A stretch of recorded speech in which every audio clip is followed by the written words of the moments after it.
Hi friends, എല്ലാവർക്കും നമ്മുടെ പുതിയൊരു വീഡിയോയിലേക്ക് സ്വാഗതം. ഈ അടുത്തൊരു ആർഡിനോ പ്രൊജക്റ്റിലാണ് ഞാൻ ഈ ആർഡിനോ മോയ്സ്ചർ സെൻസറിനെ കുറിച്ച് അറിയുന്നത്. രണ്ട് എൻഡുള്ള ഡിജിറ്റലും അനലോഗും ഔട്ട്പുട്ട് കിട്ടുന്ന വളരെ സിമ്പിളായിട്ട് കൈകാര്യം ചെയ്യാൻ പറ്റുന്ന ഒരു മൊഡ്യൂളായിരുന്നു ഇത്. ഇത് വെച്ച് ഞാൻ ക്രിയേറ്റ് ചെയ്ത പ്രോജക്റ്റും നല്ല രീതിയിൽ തന്നെ വർക്ക് ചെയ്തിരുന്നു. അപ്പം ഇന്നത്തെ വീഡിയോയിൽ ഈ സെൻസറിൻ്റെ ഇൻറ്റേർണൽ വർക്കിങ്ങും ഇതെങ്ങനെയാണ് വർക്ക് ചെയ്യുന്നതിനെ കുറിച്ചുള്ളൊരു ഐഡിയയും പിന്നെ ഇങ്ങനത്തെ ഒരു സെൻസർ എങ്ങനെ സിമ്പിളായിട്ട് വീട്ടിൽ ഉണ്ടാക്കാം ഇതിനെക്കുറിച്ചാണ് നമ്മൾ ചെയ്യാൻ പോകുന്നത്.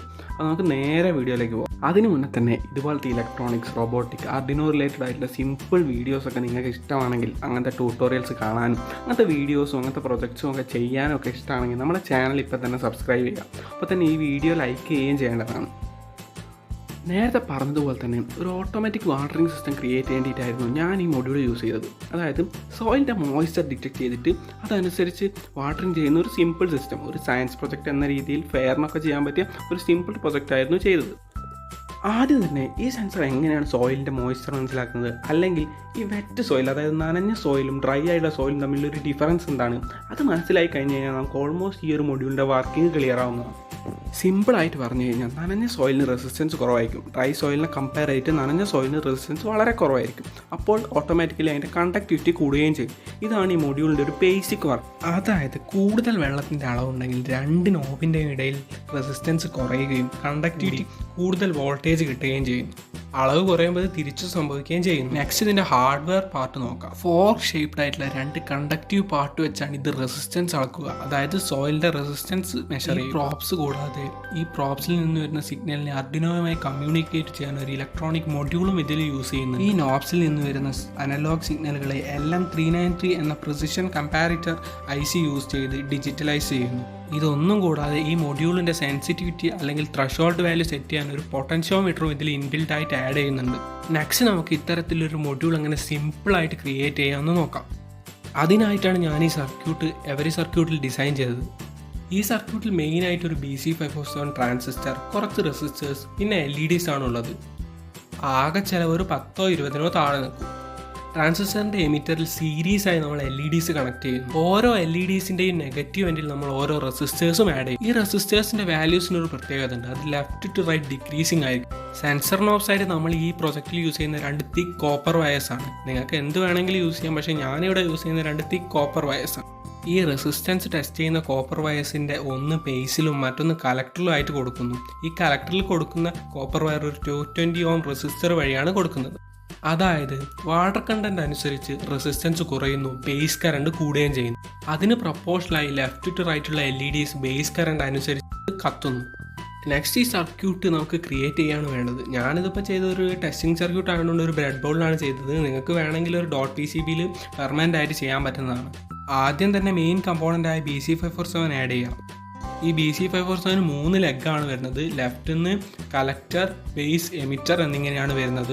അടുത്തതായിട്ട് നമ്മുടെ ഔട്ട്പുട്ട് സിഗ്നൽ കാണിക്കേണ്ടിയിട്ട് സീരീസ് ആയിട്ട് 3 LEDs കണക്ട് ചെയ്യാം. ഞാനിവിടെ same colour yellow colour LEDs ആണ് ആഡ് ചെയ്തത്.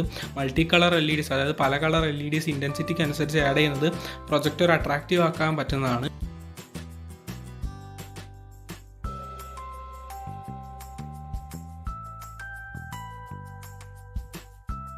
ഞാൻ എടുക്കുന്ന റെസിസ്റ്റൻസ് വാല്യൂസ് 2.2K, 1K, 48 ഓം, 220 ഓം എന്നിങ്ങനെയാണ്. നമുക്ക് ചെറിയ ചേഞ്ചസ് വന്നാലും പ്രശ്നമല്ല, പക്ഷേ എന്തായാലും ലെഫ്റ്റ് ടു റൈറ്റ് ഇതിൻ്റെ നെഗറ്റീവ് കൊടുക്കുന്ന റെസിസ്റ്റൻസ് വാല്യൂസ് കുറയണമെന്ന് മാത്രമേ ഉള്ളൂ. ഒരു 100K റെസിസ്റ്റൻസ് വെച്ചിട്ട് ബേസും സെറ്റ് ചെയ്തു. ടെസ്റ്റിങ്ങിന് വേണ്ടിയിട്ടുള്ള കോപ്പർ നോബ്സിൻ്റെ ഒന്ന് ബേസിലേക്കും മറ്റൊന്നൊരു 220 ഓം റെസിസ്റ്റർ കൊടുത്തിട്ട് കലക്ടറിലേക്കും കൊടുത്തു. അപ്പോൾ നമ്മൾ സർക്യൂട്ടെല്ലാം പെർഫെക്റ്റ് ആയിട്ട് ക്രിയേറ്റ് ചെയ്ത് കഴിഞ്ഞു. നെക്സ്റ്റ് നമുക്കിത് ടെസ്റ്റ് ചെയ്യാണ് വേണ്ടത്.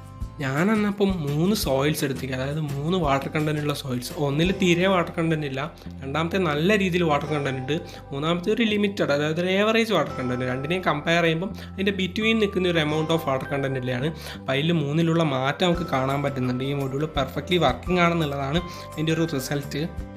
ഒരുപാട് ടെസ്റ്റിംഗ് ഞാൻ ചെയ്തു. ലാസ്റ്റ് ആർഡിനോയിലേക്ക് ഇതിൻ്റെ ഔട്ട്പുട്ട് കണക്ട് ചെയ്തും സിഗ്നൽ എടുത്തു നോക്കി. എൻ്റെ സെൻസറായിട്ടും എൻ്റെ മോയ്സ്ചർ സെൻസറായിട്ടുള്ള ഔട്ട്പുട്ടും ഇതിൻ്റെ ഔട്ട്പുട്ടും കമ്പയർ ചെയ്തു നോക്കി. നല്ലൊരു റിസൾട്ട് തന്നെ ഈ ഒരു മൊഡ്യൂൾ നമുക്ക് കിട്ടുന്നുണ്ട്.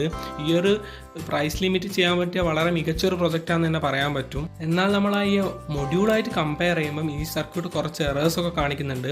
ഒന്നാമത് ഇതിൽ നമ്മൾ കണക്ട് ചെയ്യുന്ന നോബ്സ്, അതായത് കോപ്പർ വയേഴ്സ് തിക്നെസ് കുറഞ്ഞതാണ്. കുറച്ച് സ്ഥലത്ത് മാത്രമേ നമുക്ക് അതിൻ്റെ ഒരു ഇൻഫ്ലുവൻസ് കിട്ടുന്നുള്ളൂ എന്ന് പറയാം. അതായിരിക്കാം ഒന്നാമത്തെ കാരണം എന്ന് വിചാരിക്കാം. പിന്നെ ഔട്ട്പുട്ട് നമ്മൾ ഇൻഡിക്കേറ്റ് ചെയ്യുന്ന LEDs വെച്ചാണ്, അതൊരു പ്രശ്നമാണ്. പിന്നെ നമുക്ക് ത്രഷോൾഡ് വാല്യൂ സെറ്റ് ചെയ്യാൻ ഒരു വേരിയബിൾ റെസിസ്റ്ററോ പൊട്ടൻഷ്യോമീറ്ററോ ഒന്നും നമ്മൾ ആഡ് ചെയ്തിരിക്കില്ല. അതൊക്കെ ഈ സർക്യൂട്ടിൻ്റെ ഒരു പ്രശ്നമാണ്. അതായത് ഒരു വെൽ എക്യുപ്ഡ് ആയിട്ടുള്ള, അതായത് വെൽ ഡിഫൈൻഡ് ആയിട്ടുള്ള ഒരു സർക്യൂട്ടല്ല നമ്മൾ യൂസ് ചെയ്യുന്നത്. നമ്മളെ പ്രൈസ് റേഞ്ച് കുറയ്ക്കാൻ വേണ്ടിയിട്ട് ഒരു പ്രൊജക്റ്റ് എന്ന രീതിയിൽ മാത്രമാണ് ഇതിപ്പോൾ ചെയ്യാൻ പറ്റുന്നുള്ളൂ. ഒരു പ്രോജക്റ്റ് എന്ന നിലയ്ക്കാണെങ്കിൽ സെപ്പറേറ്റ് ആയിട്ടാണെങ്കിലും ഇൻഡിവിജ്വൽ ആയിട്ടാണെങ്കിലും അല്ലെങ്കിൽ അർഡിനോയുടെ കൂടെയാണെങ്കിലും യൂസ് ചെയ്യാൻ പറ്റിയൊരു സർക്യൂട്ടാണിത്. എന്നാൽ ബെറ്റർ റിസൾട്ടും അപ്ലിക്കേഷൻ ലെവൽ, അതായത് പ്രാക്ടിക്കൽ അപ്ലിക്കേഷനൊക്കെയാണ് നിങ്ങൾ ഇമ്പോർട്ടൻസ് എങ്കിൽ ഈ സർക്യൂട്ട് ഞാൻ ഒരിക്കലും പ്രിഫർ ചെയ്യുന്നില്ല. അന്നേരം ഏറ്റവും നല്ല മൊഡ്യൂൾ യൂസ് ചെയ്യുന്നത് തന്നെയാണ്. അപ്പോൾ ഇന്നത്തെ വീഡിയോയിൽ നമ്മൾ സോയിൽ മോയ്സ്ചർ സെൻസറിൻ്റെ വർക്കിംഗ് എങ്ങനെയാണെന്നും അങ്ങനത്തെ ഒരു സെൻസർ സിമ്പിളായിട്ട് വീട്ടിൽ എങ്ങനെ ക്രിയേറ്റ് ചെയ്യാമെന്നും അതിൻ്റെ വർക്കിംഗ് വെച്ചിട്ട് നമുക്ക് എങ്ങനെ കമ്പയർ ചെയ്യാമെന്നും പഠിച്ചു. അപ്പോൾ നമുക്ക് അടുത്ത് തന്നെ ഇതുപോലൊരു ഇൻട്രസ്റ്റിംഗ് ആയിട്ടുള്ള വീഡിയോ ആയിട്ട് കാണാം. നമുക്ക് ഇങ്ങനത്തെ മൊഡ്യൂൾസൊക്കെ സിമ്പിളായിട്ട് ക്രിയേറ്റ് ചെയ്യുന്നതും റോബോട്ടിക്സും ഇലക്ട്രോണിക്സിൻ്റെ ട്യൂട്ടോറിയൽസും ഒക്കെ ചെയ്യാവുന്നതാണ്. അപ്പോൾ ഇപ്പോൾ തന്നെ വേണ്ടത് ചാനൽ സബ്സ്ക്രൈബ് ചെയ്ത് ഈ വീഡിയോ ലൈക്ക് ചെയ്യേണ്ടതാണ്. അപ്പോൾ നമുക്ക് അടുത്ത വീഡിയോയിൽ കാണാം.